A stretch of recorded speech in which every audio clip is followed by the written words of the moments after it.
নমস্কাৰ 24 লাইভ চাই থকাৰ বাবে ধন্যবাদ আৰু লৈ আহিছো এই মুহূৰ্তত এটা অতিকৈ গুৰুত্বপূৰ্ণ খবৰ এতিয়াৰ পৰা ৰাজ্যত আধাৰ কাৰ্ডক লৈ আহি গ'ল নতুন নিয়ম ৰাজ্যিক কেবিনেটত আধাৰ কাৰ্ডক লৈ গুৰুত্বপূৰ্ণ সিদ্ধান্ত ৰাজ্য চৰকাৰৰ হিমন্ত বিশ্ব শৰ্মা চৰকাৰৰ ডাঙৰ সিদ্ধান্ত গ্ৰহণ কৰা হৈছে আধাৰ কাৰ্ডক লৈ এতিয়াৰ পৰা আপুনি আবেদন কৰিলে লাভ নকৰিব আধাৰ কাৰ্ড কিয়নো আধাৰ কাৰ্ড আমাক প্ৰতিটো সময়তে প্ৰয়োজনীয় হয় বিভিন্ন ধৰণৰ কামৰ বাবে আমাক আধাৰ কাৰ্ডৰ প্ৰয়োজন হয় আৰু আপুনি এতিয়াৰ পৰা আবেদন কৰিলে লাভ নকৰিব আধাৰ কাৰ্ড আপোনাৰ পৰিয়ালৰ লোক বা আপুনি এনআৰসিত আবেদন কৰা হ'ব লাগিব আৰু যদি আপুনি এনআৰসিত আবেদন কৰিছে তেতিয়াহে আপুনি লাভ কৰিব আধাৰ কাৰ্ড আমি জনাম এই মুহূৰ্তত খবিশেষ আমি জনাইছো এই মুহূৰ্তত এটা অতিকৈ গুৰুত্বপূৰ্ণ খবৰ এতিয়াৰে পৰা আবেদন কৰিলে নাপাব আধাৰ কাৰ্ড আপুনি আবেদন জনালে আধাৰ কাৰ্ড লাভ নকৰিব ৰাজ্যত আধাৰ কাৰ্ডক লৈ আহিল নতুন নিয়ম ইতিমধ্যে আহি গৈছে আধাৰ কাৰ্ডক লৈ এনআৰসিত আবেদন নকৰা পৰিয়ালৰ লোকে অসমত নাপাব আধাৰ কাৰ্ড এতিয়াৰে পৰা এনআৰসিত আবেদন নকৰা লোকে অসমত আধাৰ কাৰ্ড লাভ নকৰিব ৰাজ্য চৰকাৰে কৰিব ভেৰিফিকেশ্যন আৰু এই ক্ষেত্ৰত ৰাজ্য চৰকাৰে ভেৰিফিকেশ্যনৰ কাম আৰম্ভ কৰিব 45 দিনৰ ভিতৰত সেই সমূহ UIDAI লৈ অনলাইন যোগে প্ৰেৰণ কৰিব অৰ্থাৎ যিসকল আধাৰ কাৰ্ডৰ অথৰিটি আছে সেই সকলে চাব সকলো বস্তু তেওঁলোকে ভেৰিফিকেশ্যন কৰিব ইতিমধ্যে অসমত আধাৰ কাৰ্ডৰ ক্ষেত্ৰত কেইবাটাও নতুন নিয়ম দাখিল কৰা দেখিবলৈ পোৱা গৈছে কেবিনেটৰ অন্তত ৰাজ্য চৰকাৰে এই সিদ্ধান্ত গ্ৰহণ কৰিছে অতিৰিক্ত জিলা আয়ুক্তসকলে এবাৰ জিলা পৰ্যায়ত আধাৰ নামভৰ্তি প্ৰমাণীকৰণৰ তদাৰক কৰিব লাগিব চক্ৰ বিষয়াসকলে ৰাজহ চক্ৰ পৰ্যায়ত প্ৰামাণিকৰণৰ বাবে দায়বদ্ধ হ'ব ইতিমধ্যে যিসকল জিলা ৰাজহ চক্ৰ বিষয়া আছে তেওঁলোকে এই ক্ষেত্ৰত সকলো কাম কৰিব লাগিব পৰিদৰ্শন কৰা বিষয়াসকলে দাখিল কৰা ঠিকনাত আবেদনকাৰীসকলে বাস কৰে নে নাই সেয়া তেওঁলোকে পৰীক্ষা কৰিব লাগিব চৰকাৰী বিষয়াসকলৰ বাবে এনআৰসিৰ আবেদনৰ প্ৰয়োজনীয়তা প্ৰযোজ্য নহ'ব অৰ্থাৎ অসমত যিসকল চৰকাৰী বিষয়া আছে যিসকলে চৰকাৰৰ কৰ্মৰত বিষয়া তেওঁলোকৰ বাবে এনআৰসিৰ আবেদনৰ প্ৰয়োজনীয়তা প্ৰযোজ্য নহয় বুলি উল্লেখ কৰিছে মুখ্যমন্ত্ৰী গৰাকী আৰু ইতিমধ্যে কেবিনেটৰ অন্তত কেইবাটাও ডাঙৰ ঘোষণা মুখ্যমন্ত্ৰী গৰাকীৰ আৰু তাৰ লগতে আধাৰ কাৰ্ডক লৈ এই বিশেষ ঘোষণা কৰা দেখিবলৈ পোৱা গৈছে মুখ্যমন্ত্ৰী গৰাকী SOP ৰূপায়ণৰ বাবে সাধাৰণ প্ৰশাসন বিভাগ সমন্বয়কাৰী বিভাগসমূহ দায়বদ্ধ হ'ব বুলি উল্লেখ কৰা হৈছে কালিৰ দিনটো যেহেতু কেবিনেটৰ ৰাজ্য চৰকাৰে কেইবাটাও ডাঙৰ সিদ্ধান্ত গ্ৰহণ কৰিছে আৰু ইয়াৰ ভিতৰতে বহুদিনৰ পৰা এক আকাংক্ষিত আধাৰ কাৰ্ডক লৈ এতিয়া ডাঙৰ সিদ্ধান্ত গ্ৰহণ কৰা দেখিবলৈ পোৱা গৈছে এতিয়াৰে পৰা আপুনি আবেদন কৰিলে অসমত লাভ নকৰিব আধাৰ কাৰ্ড কিয়নো অসমত যেহেতু বহু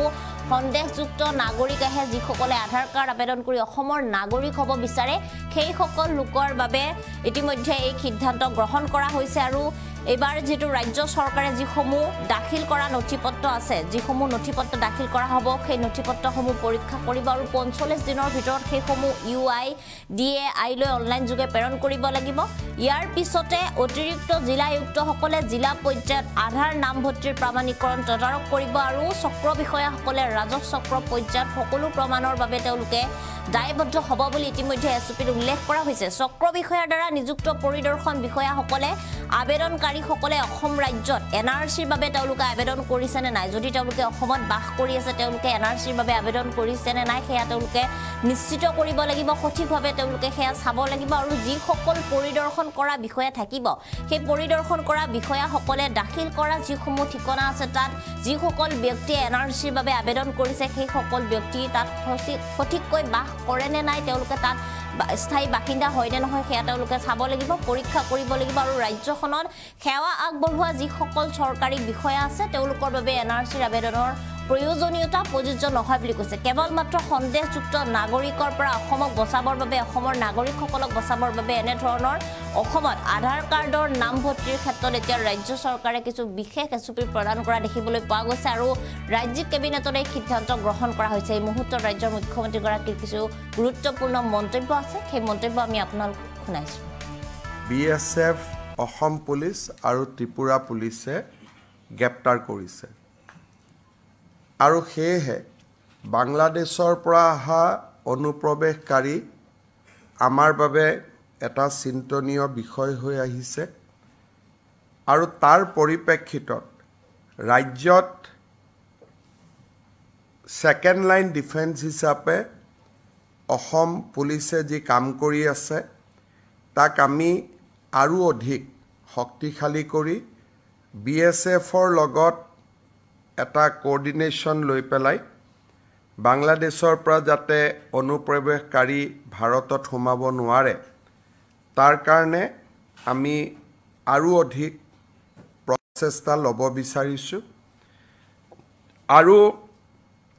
এই শৃংখলাৰ এটা পৰ্যায় হিচাপে অসমত আধাৰ কাৰ্ড প্ৰদান কৰাৰ ব্যৱস্থাটো আজি কেবিনেটে খুব কঠোৰ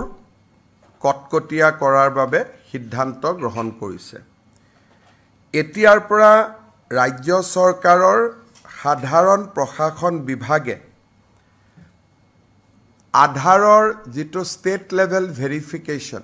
আধাৰ কাৰ্ড দিয়াৰ আগতে কেন্দ্ৰীয় চৰকাৰে ৰাজ্য চৰকাৰৰ পৰা ভেৰিফিকেশ্যন বিচাৰে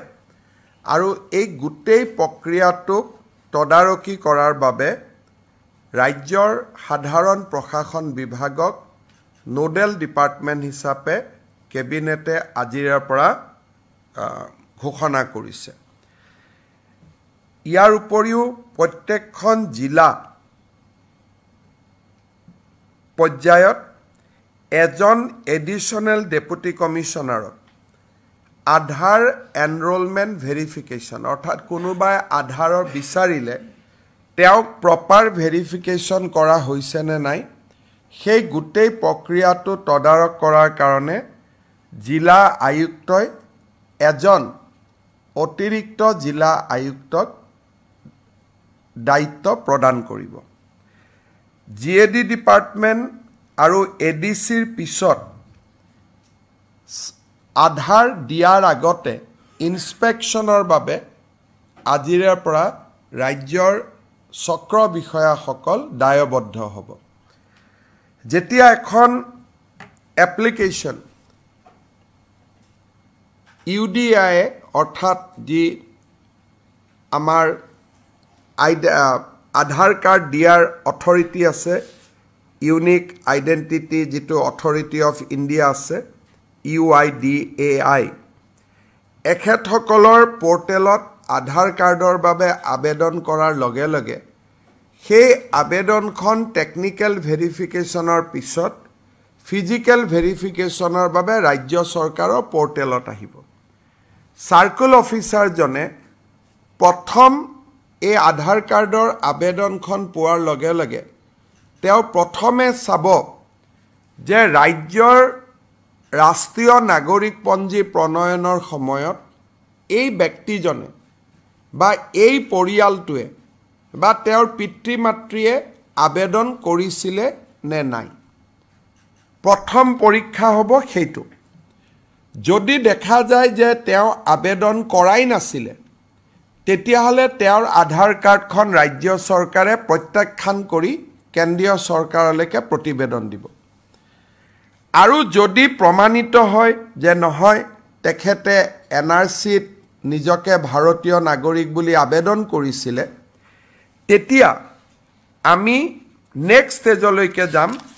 আৰু যিটো ফিল্ড ইনস্পেকশ্যনৰ ওপৰত উচ্চতম ন্যায়ালয়ৰ যি নিৰ্দেশ আছে সেই অনুসৰি তেওঁলোকক ফিল্ড ভেৰিফিকেশ্যন কৰি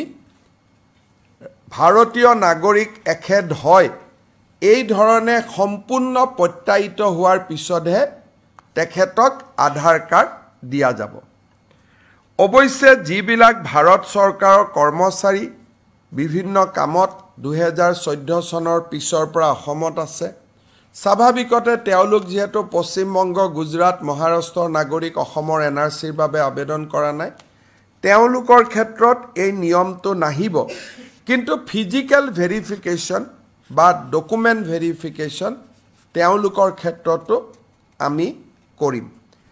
ইয়াৰ ফলত ৰাজ্যত আধাৰ কাৰ্ডৰ প্ৰদানৰ ব্যৱস্থাটো আমি অলপ টনকিয়াল কৰিব পাৰিম আৰু কোনো ধৰণৰ সন্দেহযুক্ত নাগৰিকে যাতে আধাৰ কাৰ্ড ল'ব নোৱাৰে তাৰ অন্তত আমি কিছু প্ৰতিবন্ধকতা সৃষ্টি কৰিব পাৰিম এই নিৰ্দেশ আমাৰ বহু অপেক্ষিত নিৰ্দেশ আছিল